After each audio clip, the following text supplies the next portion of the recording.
Welcome back to a Timey-Wimey Pod, where we watch every episode of Doctor Who from 2005 onwards. My name's Rebecca. I'm Haley. And today we are discussing Series 3, Episode 6, The Lazarus Experiment. We here have another interesting episode. Last week we talked about the Dalek two-parter, Daleks in Manhattan, Evolution of the Daleks, and how those were two very interesting episodes. And this is definitely another very interesting episode. Yeah. So, before we really got into Series 3, we were both really excited because there's some great episodes in this season. But I do forget that there's also some not great episodes. And I just can't wait for us, to get through this one, to get through, maybe one more. And then we just have like such a good run of episodes. So I'm really looking forward to that. Are you ready for some fantastic facts? Yes, I am. Alrighty, so this episode was written by Stephen Greenhorn and directed by Richard Clark, and it aired May 5th, 2007. The episode was originally going to be about a mad professor working on a synthetic skin that would make people invisible when they wore it, but there was concern that it would be too similar to Spider-Man 3 and like the Venom storyline, but I guess when that movie came out, they realized, it was completely different. But I guess they were really concerned that it was going to be too similar to Spider-Man 3 at the time, which I think is kind of funny. I was going to say, I don't remember that being a storyline in Spider-Man 3. I mean, it's been a long time since I've seen the movie, but I don't remember that. So, very interesting. They had that concern in mind. When they decided to change it to focus it on a, kind of mad scientist professor who wanted to find the secret to eternal youth, they originally titled the episode The Madness of Professor Lazarus. Interesting. I kind of like the title we have better. I agree. I think it's simple, straight to the point. You know what it is, It just fits a little better than like kind of the mad scientist angle. For sure. There's a deleted scene, and I meant to go look it up before we started recording, and I forgot. But there's a deleted scene in which the Doctor reveals that he participated in writing the Declaration of Independence and carries a copy of the first draft in his jacket. Okay, I'm not gonna lie to you. Last night on YouTube, I was watching the night before last, I was watching Series 3 outtakes on YouTube, and then I was searching up deleted scenes, and I found that scene. Walk us through the scene. When does it take place, or like what's happening? It's when Tin and Martha are walking into the building where the Lazarus Experiment is taking place, and they're walking side by side, and he pulls it out and just talks about how he was there. And then at the end of this clip, David and Freema realized they were out of frame. So that's why. Yeah. So that's the end of that clip. But yeah. Gotcha. It's on YouTube. So very, very random, but okay. Yeah. So this episode starts with Tin taking Martha home, and he's like, well, we said one trip, so we got a little carried away, but now you gotta go home. Yeah, and the way he goes about it is a little cruel because he's like, we're here at the best place there is.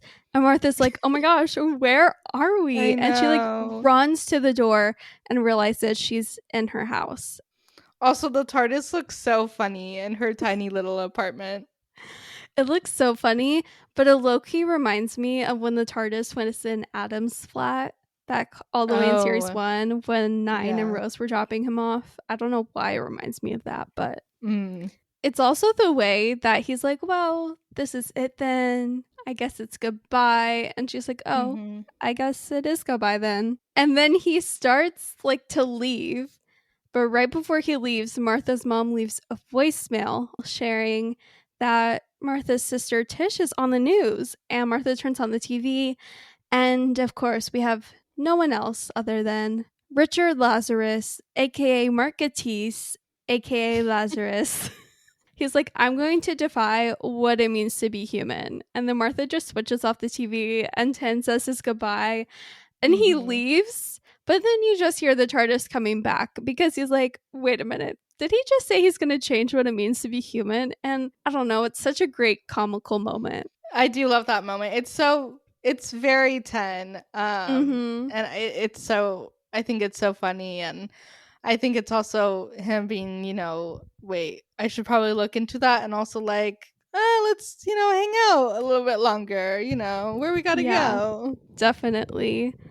And then him and Martha are off to kind of investigate this Lazarus Experiment thing to see what Tish has been up to. And Tin says a quote that I just love. He says, "Aw, black tie. Whenever I wear this, something bad always happens." And that is true. So true, but he looks so good in that suit. I love it. Me too. He looks so good. I also really like Martha's hair. I really like the kind of like headband she's wearing. Yeah. The dress, like, it's not that noteworthy. It's not the worst thing in the world. It could have been better, but you know what? It's fine. It's cute. It's fun. It's kind of like a deep purple, and it looks black, but if you really look at it, it's more of a purple, so that's kind of fun. Yeah. But I do really appreciate her hair. I think her hair looks great. Oh, I love her hair. And I also, this is so random and specific, but I really like Tish's hairpiece that she has in her hair in this episode. I don't know what it is about it. It's just fun. I love the moment where we see Richard Lazarus and his wife talking, and Tish comes in, and Lazarus has this really creepy moment where he's like, "Ooh, what perfume is that?" And she's like, "Soap." I love the way she hits him with that. I think that's really funny. But then it's just so weird later when they're like talking on the roof and she's like kind of into him, and it's just like, yeah, this is weird. Like, nothing, like, obviously he changed, but I don't know. It's weird. It's very bizarre. I completely agree with you, and I was going to bring it up because what was that? Yeah. Like, he was so creepy with her, and then she's into him on the roof. Like, I'm just very perplexed. Just because he's young now? Why? Like, is it because he's young now? Is it because, like, I don't even know. Like, I don't know what it was. And she even gets mad at Martha. She's like, you always, like, get mad. You always find something wrong with them. And it's like, girl, he's like, what, 76 years old? Like, you don't even like him. You didn't even like him this morning. No, I know. It's crazy. And I do have a lot of criticisms for this episode. And this is the first of several for me. It's just the whole change from her being creeped out earlier in the episode to being really into him on the roof. Like, girl, what changed? Why? What changed there? It's weird. No, it doesn't. I hate the scene where they're at the party and he like comes to find her and he's like, sorry, everyone, like, I've been neglecting Letitia here. It's like, oh so no, gross. Stay away from her. Get a job. Get a job. Yeah, no, I don't like it. I really dislike that. But going back to, when they enter the building, Martha and Ten, they meet up with Martha's mom, Francine. And what are your thoughts on Francine? Because I have thoughts. Okay, this is probably going to be my biggest rant of the episode. So here we go. Ooh. Martha's mom, Mrs. Jones, she immediately hates the doctor. Immediately, for no good reason whatsoever. Like, all she knows about him when they first meet is he and Martha are hanging out or working together or whatever. And she just immediately distrusts this man completely. I do love when Ten is like, oh, I've heard so much about you. And she's like, what? And he's like, that you're Martha's mom, and I guess that's it. We've been busy. And she asked him, what have you been doing? And he's like, stuff like that. That makes it sound so much worse than it is, but it is really funny. Also, like, to keep in mind, for Martha's family, they just saw Martha last night, even though Yeah. Martha has been gone this whole time. So for her mom to be so suspicious so Like, quick, Martha is fine as far as they know. yeah, very interesting. And I don't know why she has an immediate grudge against him. Yeah, and then there's another weird moment later when she's like mad at Martha for going off with the doctor, and either Tish or Leo is like, well, she's a doctor, and her mom's like, well, she's not a doctor yet. It's like, I'm like, okay. girl, chill. Maybe like encourage your daughter. That was really uncalled for. And she immediately she just gets mad at Martha for um going back to help the doctor, and she's Mm-hmm. like, she turned her back on us to like go be with, like, she's getting mad at Martha just for being a good person and for going to go help someone when there's clearly something bad happening.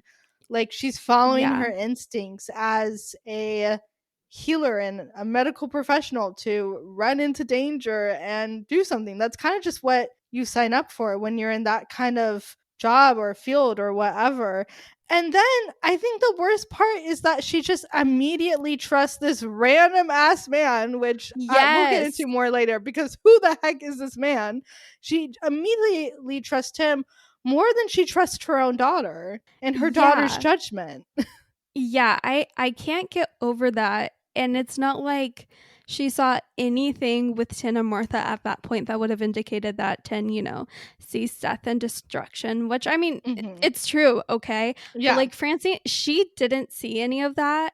Like, I don't know what it was. Like, is it a grudge she has against any man in Martha's life? Or is there something there with the doctor that we're not aware of that she just has a grudge against him? Like, I don't know what her deal Yeah. is. Yeah, I feel like a lot of people kind of like forgive Martha's mom for like things she does kind of later in the series, because they're Yeah. like, oh, she's trying to protect Martha. She didn't know, obviously, which fair, she's trying to protect her daughter, but just like immediately she hates the doctor for no real reason, and just immediately has this grudge against him and doesn't like that Martha's with him and doesn't trust her and is listening to all these other people instead of Martha. And it's just kind of that's my problem, is this immediate kind of distrust and deciding to listen to Harold Saxon and the people that work with Harold Saxon.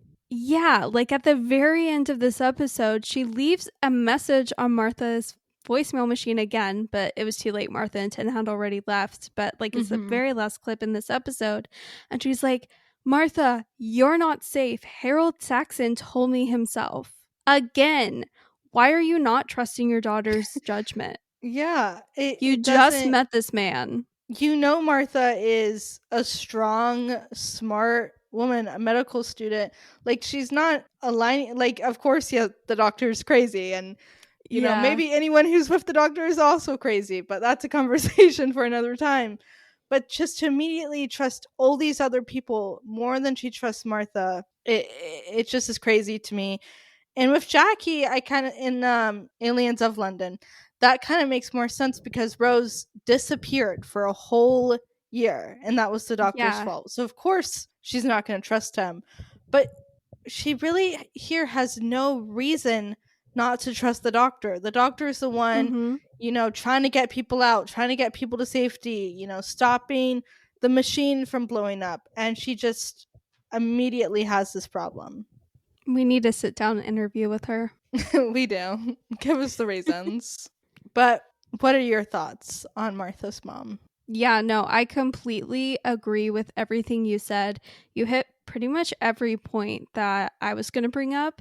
And it's just so interesting that she has this such immediate dislike for the doctor. Mm-hmm. And she doesn't trust Martha. And she doesn't, like, she literally says she saw Martha last night. So, like, I don't know what her deal was. Yeah, but that's where I stand with Martha's mom. Mm-hmm. But going to, the whole point of this episode is Richard Lazarus has created a machine to basically de-age himself. And he gets in the Mm-hmm. machine and he powers it on. And then it starts spinning out of control. And Tin is like, hang on, I can help you out here. And then he fixes it so Lazarus lives. But then Lazarus exits, and he is a yassified version of himself. He's Mark Gatiss. He is, which he's been Mark Gatiss the whole time, but this time he's actual Mark Gatiss and not Mark Gatiss in like an old face. The old aging, like prosthetic, makeup, whatever they did is pretty well done because it really doesn't feel like it's Mark Gatiss at all. It really doesn't, and I feel like a lot of times in shows, it's very obvious. It's like a prosthetic, but it's very realistic in this episode, which you can't say about the rest of the details of this episode. Nope. You cannot. Because I'm just going to ask the question.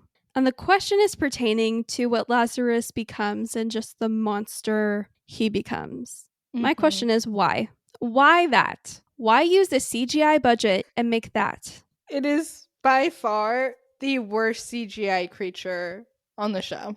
It is worse than that one scene in Tooth and Claw that you and me both hate because it just grosses us out. Yeah, it's so much worse than anything in Tooth and Claw. The creature design is so obnoxious and crazy, and like I don't even understand what's going on. And the face, don't get me started on the face. What was that face? Was that I'm so confused. Like, what? It's so bad. And we here at Timey Wimey Pod, we don't like to give the effects people, a whole lot of crap because it's in the past. Technology wasn't the best, but this is bad. This is just bad. This is so bad that Classic Who could have made this 10 times better. Yes, they could have. I think there's been better looking creatures in Classic Who than this. Yeah, and honestly, a really specific detail that just adds to how horrible all of this is for me in this episode is the cracking. The cracking sound effect that Lazarus has every time he's like a human before he becomes the monster. No, I want to skip through each clip that has that cracking sound effect. I cannot handle it. Oh yeah, it grosses me out. It's not good. No, but Lazarus' whole point for all of this is not just to look younger, but to basically become immortal and live forever. And honestly, I've had moments in my life where I've wanted to live forever and not face death. But as I get older and experience more, not to be like all pessimistic and like depressing, but like living forever sounds exhausting. And like, oh gosh, I cannot. Yeah, no thank you. No thanks. I will live to peace out at the end of my life and just rest eternally, not live forever like Lazarus wants to. As a monster, like a CGI horror monster like this.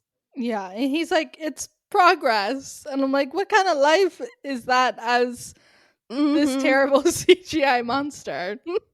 No, literally. And another thing to add into all of this, the woman, Lazarus, I don't know if they were married. I don't know if they were just in a romantic entanglement. I don't know. In my mind, they're married, but it never really is made clear. Yeah, but she's literally like, people are going to be waiting in line, ready to sell their souls to use this machine. And she's like, I'm going to be first in line. And just like the thought of that is so crazy because Tin he just knows how bad that is going to make the future.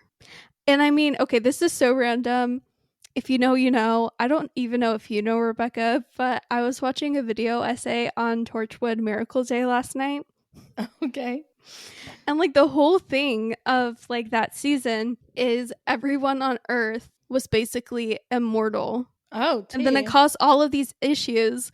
Like it caused diseases and like overpopulation. And it was just like insane and like it stressed out everyone. And I don't know where I'm going with this, but like now that we're talking about this moment and how like Lazarus wanted to live forever and like help other people live forever, it's just very much like there's long-term detrimental consequences, and Tin can see that. It's funny you bring that up because a YouTuber who we've mentioned before, You Go Watch, he just did his commentary on this episode, And someone in the comments made that same point, how if people could live forever or live extended lifespans, it would really be kind of terrible for the earth. Like, we wouldn't have enough food, we wouldn't have enough housing, people would, it just wouldn't work for the population. So yeah, the idea that people want to live forever, it would just kind of make everything worse. Completely. And towards the end of this episode, when they're in the cathedral, Tin tells Lazarus that facing death is part of being human. You can't change that. And I feel like that is such like a simple phrase, but very poignant and very like true. And his whole motivation, he's clearly traumatized from this incident as a child in 1940 during the Blitz, where he was like hiding in the cathedral during the bombing and he thought he was gonna die, which is like on a personal, like eerily similar to a story that my grandmother has from her time growing up during World War II. So seeing the similarities is like, it's so interesting. And it all just kind of stems from that, and this idea that he never wanted to be powerless again and he never wanted to face death again. But yeah, the doctor is right. Like, death is so human. It's what happens. Completely. And you see the effect on Lazarus that now that he's younger, just like the full shift. He's like just fully launching his fully toxic, cruel self, because he tells the woman he's been with before he kills her, "Look at you, woman." And he says, "Do you really think I would waste another lifetime on you?" Like, oh, brutal. They clearly have some kind of like toxic relationship going on. No, I know, because her response to that is like, did that process make you even more cruel? And then he tells her that no, he learned it from her. So very toxic relationship vibes happening here. They're both probably cruel to each other and awful to each other. And it's like he doesn't even want her to like be able to use the machine. And it's like, okay, just let her become young too and then go do whatever you guys want. Like, no, literally. And she threatens him before he kills her. She threatens him. She's like, you know what? Like, I'm going to protect my involvement with this project and my investment. And you know what? Mr. Saxon would definitely be interested in all of this. And we have several Mr. Saxon name drops in this episode. Yeah, this is really teeing things up for later episodes. Yeah, and I wrote this in my notes because this kind of, I don't know, clarified things for me.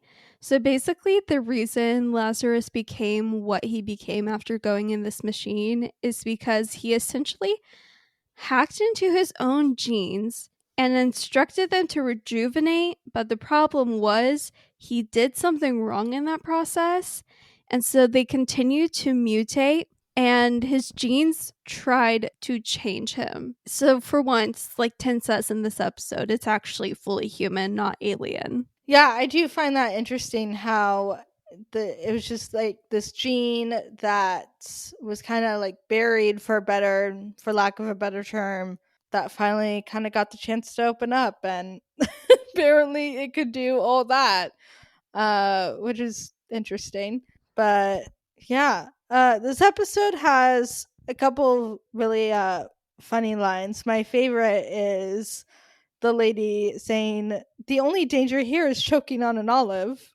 I don't know why. I just think that line's iconic. It is. It is iconic. And I think she ends up dying, ?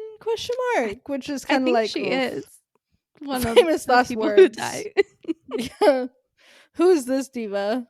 Also, a really unserious moment is like the whole chase scene with Lazarus chasing the doctor, and Lazarus is just going peekaboo.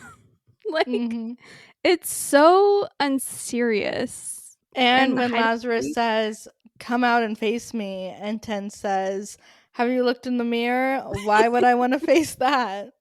He was so real for that.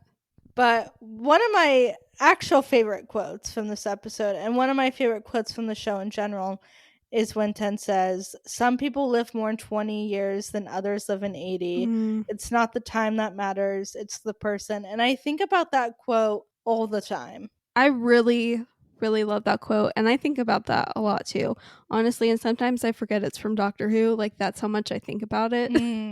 Yeah, I get that. Another quote or two quotes I love from this episode. One is when Francine slaps Tin at the end of this all, and Tin just says, "Always the mothers." Always the mothers. Another quote I love from this episode, though, is when Tin says, "It really shouldn't take that long to reverse the polarity." Mm-hmm. Yeah, referencing John Pertwee, kind of techno babble, which is fun. Yeah.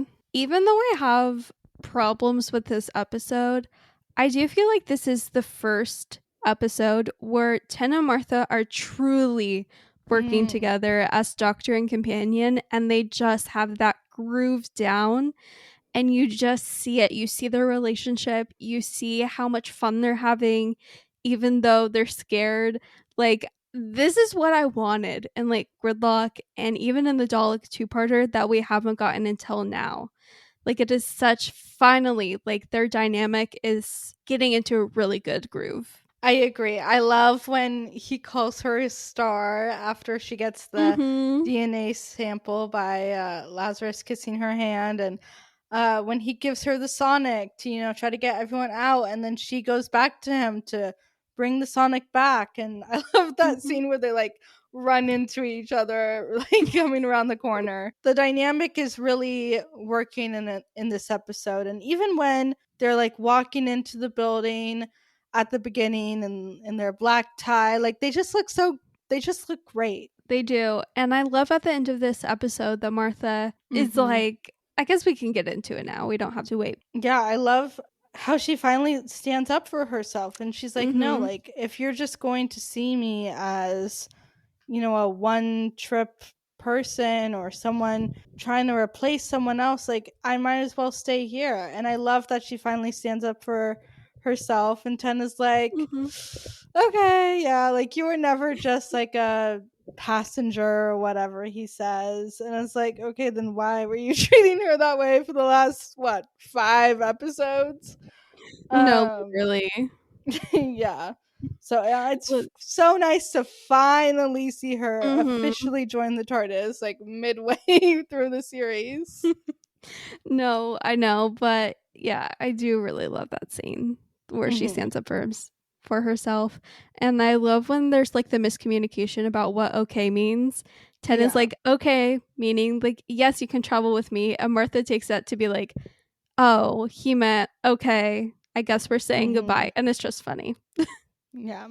I love the hug they have in that scene Mm-hmm. too. It's very sweet. It is so, so sweet. So dynamic, really great in this episode. Mm-hmm. Some really great lines and moments.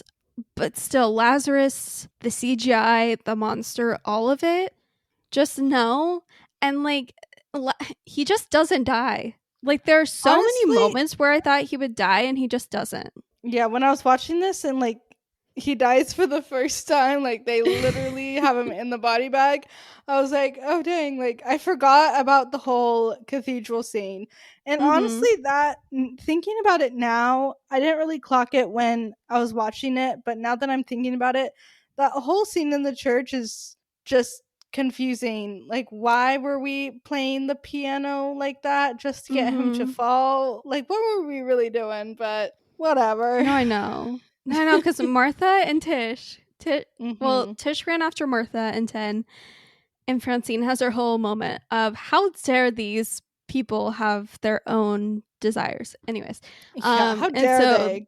how dare they leave her behind?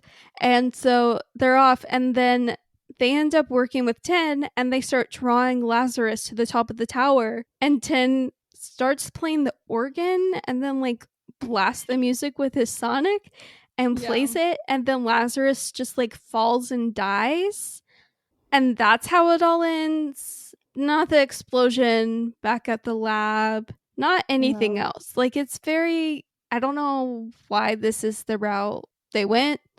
It makes Yeah. zero sense. No one explained it. No one, 10 didn't even say why he did any of that. There's no techno babble, none of that. And how And also, Martha didn't fall by like after she's yes. like hanging Mm-hmm. on to that.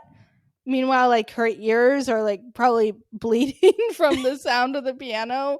Like, oh, girl is better than me because I would have like accidentally let go to cover my ears. No, I know. But before this moment, I mean, the Doctor and Lazarus do have like some really interesting dialogue back and forth, Definitely. mainly on the Doctor's end. Because Lazarus is very much selfish, wants to live forever, wants to have power, wants to never die because of the incident. I do love how they talk about how they were both there for the Blitz. I find that really interesting. And I'm so curious if Tin is talking about when he was there and the Doctor dances as the Ninth Doctor, or if it's like referencing something else. I don't know, but I do like that that's mentioned. And Lazarus says, "You're so sentimental, Doctor. Maybe you are older than you look." And Tin just says, "Yeah, I mean, I'm old enough to know that a longer life isn't always a better one. In the end, you just get tired. Tired of the struggle, tired of losing everyone that matters to you, tired of watching everything turn to dust. If you live long enough, Lazarus, the only certainty left is that you'll end up alone." And Lazarus says, "That's a price worth paying." And Tin just says, "Is it?" And you see it all in his face. I really love that because the Doctor's saying that as someone who's experienced all that. He has lived longer. He's lived all these lives, and he has ended up with nothing and no one. And that's what Lazarus thinks he wants. And he's like, it doesn't matter, I'll do anything to be young and live forever, live longer. And Ten is like, no, it's really not all it's cracked up to be. Yeah. But yeah, I do really like the dialogue between them in that scene. For sure. And I think we should probably now talk about the henchman that whispers to Francine how Martha should be choosing better friends. Like, first of all, sir, where did you come from? Yeah, like, who are you? Did we invite you? Like, why are you here? One thing, not to get too into spoiler territory, but we kind of find out through this episode and then a little bit in End of Time Part 1 that Harold Saxon has like all these like followers and believers and these people around him. And it's like, I want to get more into that. Like, who are these people? Who is this man? Yes. No, like, why do these people just want to follow him? Yeah, why? Like, and they clearly know what's going on. They know the tea. So it's like, why are we doing this? Why?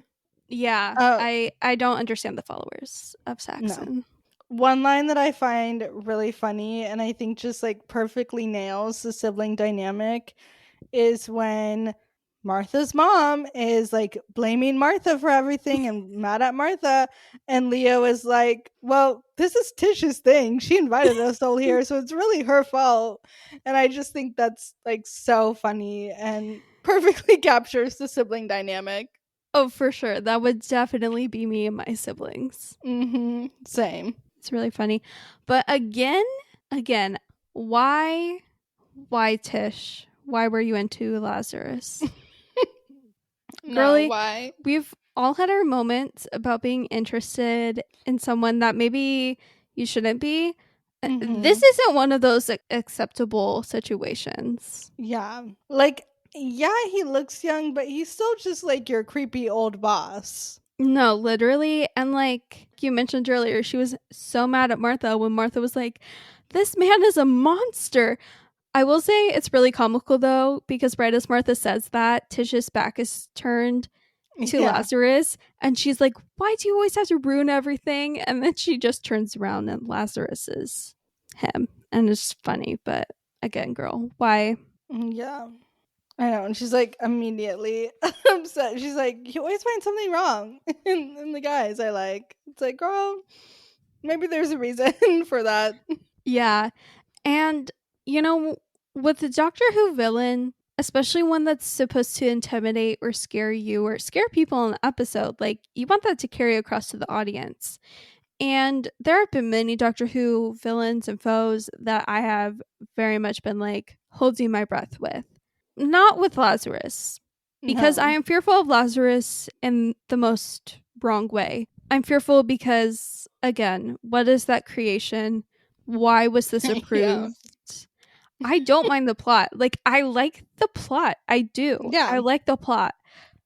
But the execution of the monster Lazarus becomes is just not it. Yeah, it just doesn't work. And besides that, this episode is good. Like, it's a good episode. There's interesting dynamics, but I think it's kind of hard for us all to look past the CGI monster. I totally agree. Who is the star of the show? Okay, I refuse to choose Lazarus to be the star of the show. So No, instead, of course not. I will choose Tish because you know what? It was her event, and even though she was very questionable and liking Lazarus and being interested in him, she did come to Martha and Tim's aid and didn't stay behind with Francine. I was going to say the exact same thing because, yes, even though she makes some questionable choices, she does step up when it matters and goes to help Martha and Ten. So we got to give it to her for that. And she looks great while doing it. So she looks so good. Mm-hmm. What is the heart of the story? The heart of the story is that if you want to define what it means to be a human, maybe just don't. Maybe just don't. Keep that idea in your head, write it in a journal, and just spend your days on a beach. Living forever isn't all it's cracked up to be. And if you are ever at a party and a man comes up to you that you've never met before, who you don't know, and starts telling you things about your daughter's friend, maybe just talk to your daughter before getting involved in scary government people business. Yeah. Do we have any reviews from the past? Yes, we sure do. The first review I have is from IMDb, and it was written by the user DKILIANE, and they wrote this review on February 22nd, 2019. And this is what they said. There is good news and there's bad news. First, the bad news. This is the worst episode of the entire season and a contender for the worst episode of the entire run of New Who. I feel like every single episode we have one review that's like, this is the worst episode of the whole show. Yeah. I can agree with them though for the monster. It's the worst of the whole show. Yeah, definitely. But they at the end of their review, they say, and the good news, after this train wreck of an episode, the season gets much, much better. Very true. Very true. Very true. Some wonderful episodes coming up.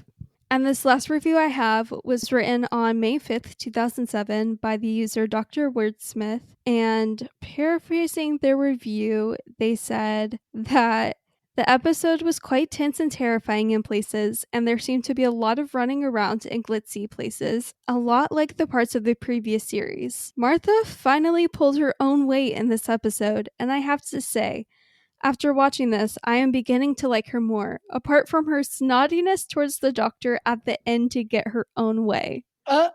Sorry that she was standing up for herself and didn't want to just keep doing the one last trip thing, because what's the point of that? No, literally. And they continue in the review saying, the only problem I have towards this episode is that it was too concerned with the finale of the series. The mysterious man, the constant references to Mr. Saxon took up a lot of screen time, and although good for the build-up to the finale, it kind of spoiled the episode we were watching. Still, I hope the rest of the series is filled with episodes like this and not rubbish like Smith and Jones. Okay. What? No disrespect, but also kind of some disrespect. What do you mean? Yeah, first off, oh no, how dare the show tease the finale. Second off, Smith and Jones is miles ahead the Lazarus Experiment. Yeah, hands down. So I don't know what that was about. But all in all, this episode, not a fave. I skip it most of the time because it's just, there's other episodes in series 3 that I like better, but at the same time, it's not the worst episode. I agree. I think I usually watch it, but every once in a while I will skip it during a rewatch. Yeah, for me, the reason I skip it is just because of the CGI, the design, the cracking sound effects. I can't do it. Yeah, fair enough. Well, do you have anything else to add? I think that's all, but we will be back next week with 42, or first Chris Chibnall episode. Yes, it is our first Chris Chibnall episode, and I'm looking forward to it. I actually don't remember most of it for some reason. Me too. So we will be back next week. And as always, follow us on Instagram and TikTok at TimeyWimeyPod. And email us anything and everything to timeywimeypod@gmail.com. And don't forget to leave us a review on whichever platform you're listening to us on. And we will talk to you guys next week. Bye. Bye.